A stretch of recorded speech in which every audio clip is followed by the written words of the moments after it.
Bajo la Lupa. Es un espacio de información, análisis y propuestas.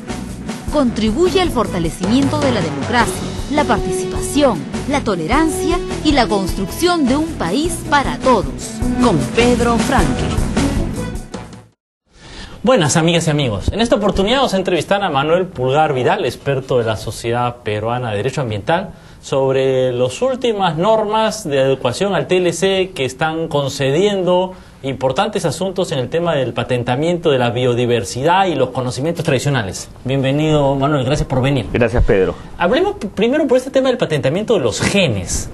¿Qué significa esto exactamente y cuál es el cambio? A ver, creo que para explicarlo hay que tratar de verlo en su evolución histórica. Históricamente en el mundo, cuando se crean estos sistemas de patentes, que es un sistema adecuado para promocionar la inventiva, bajo un régimen industrial, básicamente bajo un régimen monopólico temporal a quien tiene esta capacidad inventiva, se prohibían las patentes sobre formas de vida. Eso fue históricamente lo que ocurrió. Se entiende pues que la vida es casi una especie de patrimonio de la humanidad y natural, así no es, inventado. Y quizás acá debo decir que siempre en patentes hay tres requisitos esenciales: que tenga altura inventiva, que tenga aplicación industrial y que implique una novedad. Entonces, claro, uno rápidamente dice un elemento de la naturaleza o un bien de la naturaleza no puede ser patentado, porque no hay novedad y la inventiva, ¿dónde está? Más bien parece algo de la naturaleza, de Dios, podrían decir algunos. Claro.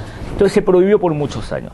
Pero luego, en el mundo, se empezaron a desarrollar especialmente un par de patentes, una europea, una en los Estados Unidos, sobre recursos genéticos, de recursos naturales, de recursos biológicos. A partir también del desarrollo de la ingeniería genética. Así es, que sirvieron para productos medicinales. Ajá. Y entonces se empezó a repensar el sistema de patentes, y en los países desarrollados se estableció un sistema de patentes en donde era novedoso y tenía altura inventiva el aislamiento de un gen.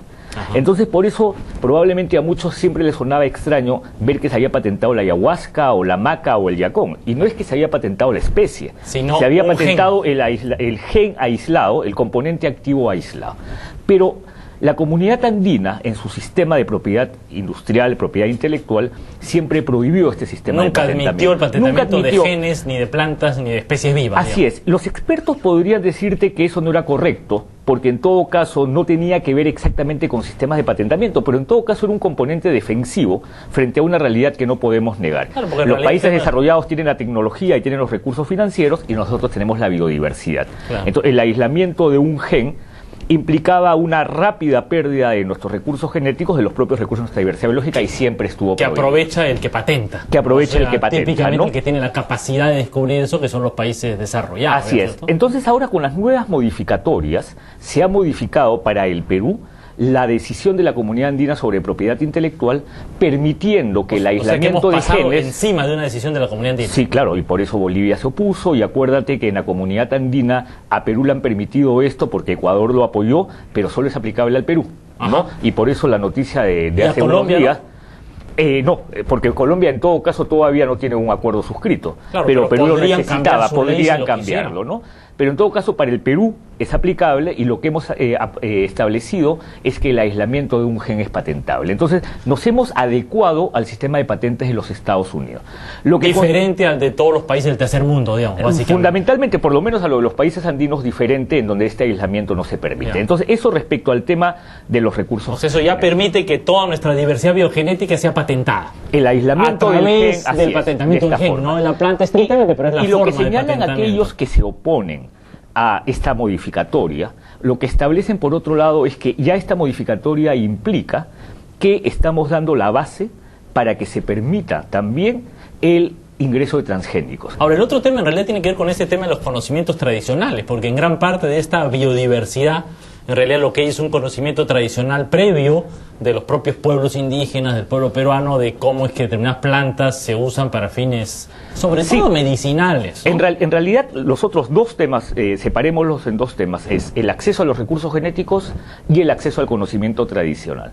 Y aquí vale la pena recordar que el Convenio de Diversidad Biológica, suscrito por muchos países, no los Estados Unidos, en Río el año 92, estableció que el acceso a los recursos genéticos deben hacerse bajo tres condiciones: soberano, en condiciones mutuamente convenidas y bajo lo que se llama el consentimiento informado previo. Es decir, aquel que desea acceder a los recursos genéticos de algún país para desarrollar investigación, biotecnología, debe obtener de él, que soberanamente estableció sus reglas, su consentimiento. Claro, el país tiene que aceptar y los pueblos tienen que estar Así es, de acuerdo. Porque y eso además mismo establece una ley nacional. Nacional, andina, sí, ¿no? sí, efectivamente. La decisión 391 sobre acceso a recursos genéticos, que es la que nuevamente se aplica a todos los países andinos para estos efectos. Y que establece lo mismo, un mecanismo de registro soberanía, y de permiso, consentimiento informado previo y condiciones mutuamente convenidas. que no se cumple mucho, digamos, ¿no? En realidad sí, porque quien quiere acceder a un recurso genético tiene que seguir un procedimiento que hasta el día de hoy sería en INRENA. Bueno, ahora hay modificatorias institucionales que harían que sea otra institución, porque que no es el tema de esta entrevista.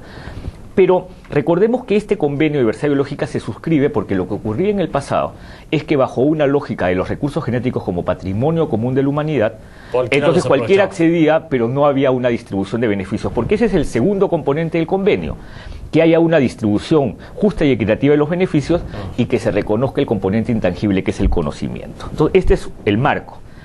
Para que nuestros países puedan establecer entonces un mecanismo adecuado para que eso se cumpla, lo que establecimos es que quien patentaba, o quien accedía, para ser más claro, a un recurso genético para luego desarrollar un producto patentable, cuando solicitaba la patente podía ser exigido de tener el certificado de origen. Es decir, probar que había accedido adecuadamente.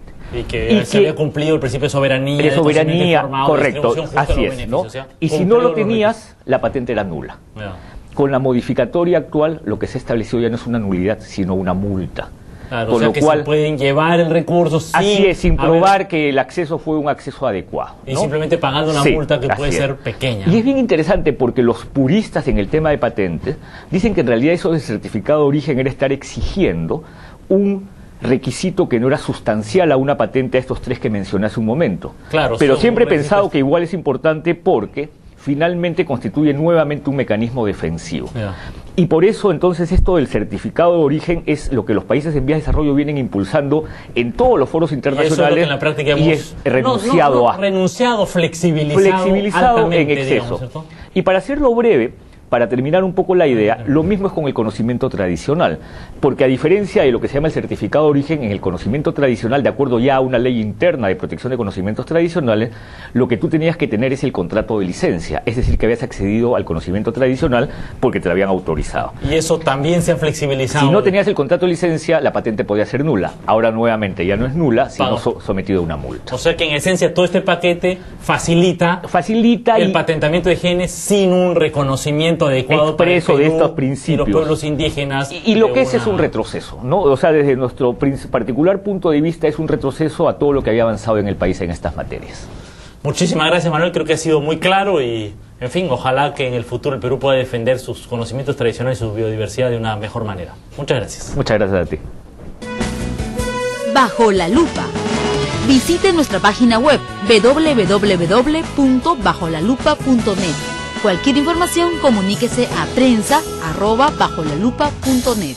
Gracias por su atención.